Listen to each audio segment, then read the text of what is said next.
Bonjour my friends, I'm Frankie and welcome to Club Foodie.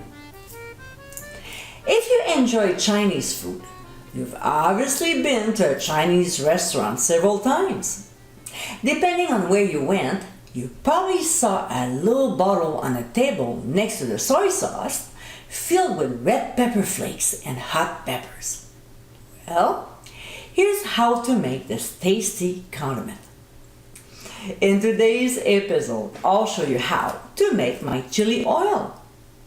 Spicy, but not crazy hot, this condiment has many layers of flavor.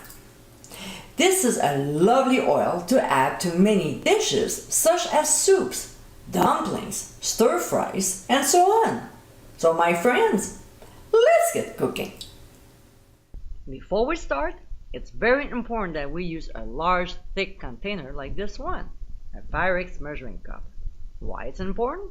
Because later on we'll pour hot oil in it, and the last thing we need is the glass to shatter. You can always use a metal container if you like. So, in a container of your choice, we'll throw in some red pepper flakes, place a fine sieve over, and set aside. Now, in a mason jar or any other container you would like to keep your chili oil, we'll combine 2 whole dried chili peppers, granulated sugar, and ground sea salt. Then we'll set aside as well. Alright, next, in a small saucepan over medium-high heat, we'll pour in oil. I'm using grapeseed oil, but any flavorless oil will do. And we'll also add Sichuan peppercorns. You can easily find them at any Asian supermarket. We'll give a quick whisk and let the oil mixture get very hot. The trick here is to bring the temperature of the oil just to the point where we see the first wisp of smoke appear, which is about 350 degrees Fahrenheit.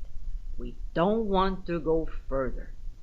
When it gets there, we'll remove from the heat and carefully pour in the prepared measuring cup. The mixture will sizzle. It's absolutely normal. We'll discard the peppercorns, stir the mixture, and let it cool off before pouring in a mason jar if you're using one, because these jars can only handle a certain degree of temperature. Therefore, around 206, 207 is safe to transfer the oil to the jar. So we'll slowly pour it in and use a spatula to get all the pepper flakes in the jar as well. That's good stuff. We'll stir and let it cool down before adding a little sesame oil for more flavor. We'll stir once again and we're done. And my friends, this is our chili oil. Although spicy, this Chinese condiment is also quite flavorful. This oil can be used in soups, dim sum, stir fries, sauces, and much more. Very easy to make. This is a condiment you'll love using often. I hope you give it a try soon, and be sure to visit clubfoodie.com for ingredient amounts and more info. Until next time, my friends, bon appétit!